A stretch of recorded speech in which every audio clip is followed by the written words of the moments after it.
వందనాలు చెల్లిస్తాను. ఈ సమయంలో లూకా సువార్త 19వ అధ్యాయం 10వ వచనం చదువుకుందాం. నశించిన దానిని వెదకి రక్షించుటకు మనుష్య కుమారుడు వచ్చనని అతనితో చెప్పెను అని వ్రాయబడి ఉంది. In English, for the son of man came to seek and to save the last అని వ్రాయబడి ఉంది. ప్రియమైనటువంటి సహోదరి సహోదరులారా, ఆ రోజుల్లో ఎరికో పట్టణంలో గుండా యేసు ప్రభు ప్రయాణం చేసేటప్పుడు ఒక సుంకపు గుత్తదారుడైనటువంటి ధనవంతుడైనటువంటి జక్కయ్య అనేటువంటి పేరు గలటువంటి మనుషుడు యేసును ఎవరో అని చూడగోరి పొట్టివాడైనందున జనులు గుంపు కూడి ఉండుట అతడు చూడలేకపోయింది. అప్పుడు యేసు ఆ త్రోవను రానయ్యుండెను గనుక అతడు ముందుగా పరిగెత్తి ఆయన్ను చూచుటకు ఒక మేడి చెట్టు ఎక్కాను. యేసు ఆ చోటికి వచ్చినప్పుడు కన్నులెత్తి చూచి, జక్కయ్య, త్వరగా దిగుము, నేడు నేను నీ ఇంట నుండవలసి ఉన్నదని అతనితో చెప్పగా అతడు త్వరగా దిగి సంతోషముతో ఆయనను చేర్చుకొనెను. అందరూ అది చూసి, ఈయన పాపి అయిన మనుషుని యొద్ద బస చేయ వెళ్ళనని చాలా సనుగుకొనిరి. జక్కయ్య నిలవబడి, ఇదిగో ప్రభువా, నా ఆస్తిలో సగము బీదలకిచ్చుచున్నాను. నేనెవని యొద్దనైనను అన్యాయముగా దేనినైనా తీసుకుని ఎడల అతనికి 4 గంటల్లో మరలా చెల్లింతునని ప్రభువుతో చెప్పాను. అందుకు యేసు, ఇతడు అబ్రహాము కుమారుడే, ఎందుకనగా నేడు ఈ ఇంటికి రక్షణ వచ్చి అన్నది.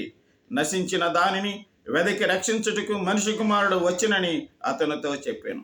కాబట్టి నా ప్రియమైనటువంటి సహోదరి సహోదరులారా, ఈ దినమున అనేక కుటుంబాలు పతనావస్థలో ఉన్నాయన్న సంగతి మనం చూస్తున్నాం. అనేక కుటుంబాలు సంతోషంగా సమాధానంగా ఉన్నాయన్న సంగతులు కూడా మనం వినబడుతున్నాం.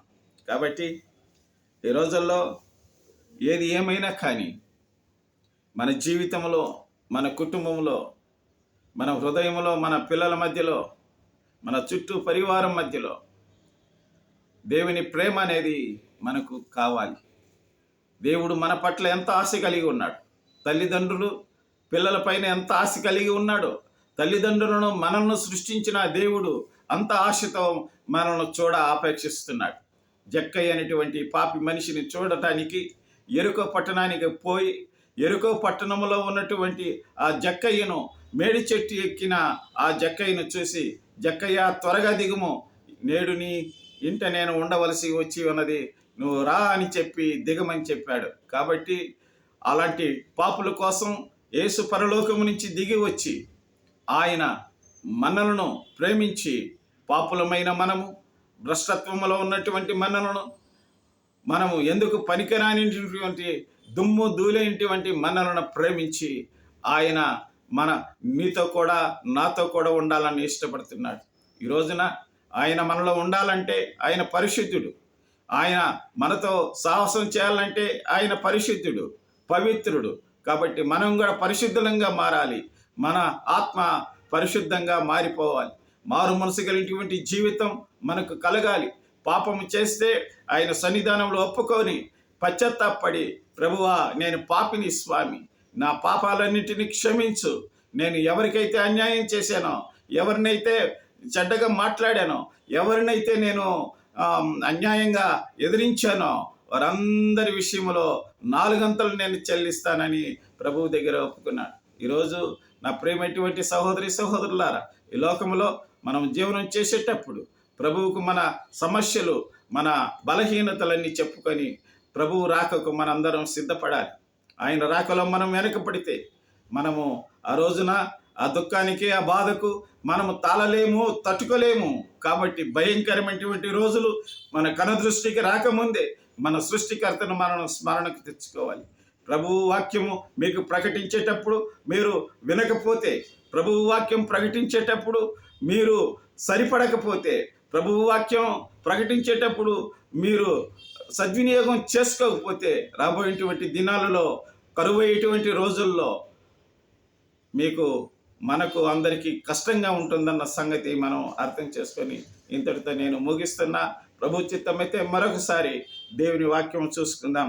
కాబట్టి ఈరోజు నీ ఇంటికి రక్షణ కావాలి, ఈరోజు నీ పిల్లలకు రక్షణ కావాలి, ఈరోజు నీ కుటుంబం అంతా సంతోషంగా ఉండాలి, నీ కుటుంబం అంతా నూరేళ్ళ జీవితం అనుభవించాలి అని ఉంటే ఆ ప్రభువుని చేర్చుకొని, ఆ ప్రభు కులమత భేదములు లేనిటువంటి దేవుడు ఆయన, సృష్టికర్త ఆయన సర్వ మానవాళిని పుట్టించినటువంటి దేవుడు నీ హృదయంలోనికి రావాలి అంటే, నీ యొక్క కుటుంబంలోనికి రావాలంటే చూడగలిగినటువంటి ఆశ కలిగిన వాడై ఉన్నాడు. కాబట్టి ఈరోజు నాయన్ని చేర్చుకొని, ప్రభువా నా పరిస్థితి ఇది, నేను పాపిని స్వామి, నా ఇంటికి వచ్చేటికి నేను ఏమాత్రమో పాత్రుడను కానని చెప్పి ప్రభువు దగ్గర ఒప్పుకొని, ఒకవేళ నేను పాపిని నన్ను క్షమించు అని చెప్పి ప్రభు దగ్గర అడుక్కుంటే, ప్రభు నీ ఇంటికి నీ హృదయానికి వచ్చి నీ కుటుంబానికి రక్షణ ఇచ్చే దేవుడుగా ఉంటున్నాడు. రక్షణ ఎవరి చేత కాదు, మార్కెట్లో ఎక్కడ దొరకదు ఆ రక్షణ. కాబట్టి ఈ రోజున దేవునికి తప్ప ఆ రక్షణ ఎవరికి సాధ్యం కాదన్న సంగతి ఈరోజు మనం తెలుసుకోవాలి. మనం సంతోషంగా ఉండాలంటే అది దేవుని కృప, అది దేవుని కనికరం గనుక దేవుడు మనల్ని దీవించును గాక. ఆమేన్. ప్రార్థన చేసుకుందామా? పరలోకమందున్నటువంటి తండ్రి, నీకు వందనాలయ్యా, స్తోత్రాలు. ఈ సమయంలో నీ బిడ్డలమైన మేమందరము స్వామి ప్రభువా, నాయన నీ వాక్యం విన్నాము ప్రభువా, నీ సన్నిధానంలో నాయన వింటున్న ప్రతి బిడ్డలందరినీ దీవించండి. ప్రభుత్వ అధికారులందరినీ, పెద్దలందరినీ దీవించండి. వింటున్నటువంటి ప్రతి బిడ్డలు, కష్టాల్లో ఉన్నటువంటి బిడ్డలందరినీ దీవించి ఆశీర్వదించమని యేసుక్రీస్తు నామమున ప్రార్థించి వేడుకుంటున్నాము తండ్రి. ఆమేన్. మన తండ్రి అయిన దేవుని యొక్కయు, మన ప్రభు అయినటువంటి యేసుక్రీస్తు యొక్క కృపయు, పరిశుద్ధాత్మ యొక్క అన్యోన్య సహవాసం వింటున్నటువంటి ప్రతి బిడ్డలు, వినబోతున్నటువంటి ప్రతి బిడ్డలందరినీ మీరు సంతోషంగా, సమాధానంగా దీవించమని యేసు నామమున ప్రార్థన చేస్తున్నాను.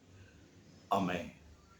ప్రేమటువంటి సహోదరి సహోదరులారా, మీరందరూ క్షేమంగా ఉన్నారని నేను సంతోషిస్తున్నాను. ఈ సమయంలో వాక్యం వింటున్నారు, అనేక మంది విమర్శగా తెలియచేస్తున్నారు, సబ్స్క్రైబ్ చేస్తున్నారు. కాబట్టి మిగిలిన వారందరూ సబ్స్క్రైబ్ చేయండి, షేర్ చేయండి, లైక్ చేయండి. ఒక్క నిమిషం మీరు సమయాన్ని కేటాయిస్తే దేవునికి మహిమ కలుగుతుంది. దేవుని పరిచర్య ఇంకా విస్తారంగా ప్రకటించడానికి దేవుడు అనుకూలము దయచేయునుగాక. దేవుడు మిమ్మల్ని దీవించునుగాక. ఆమేన్.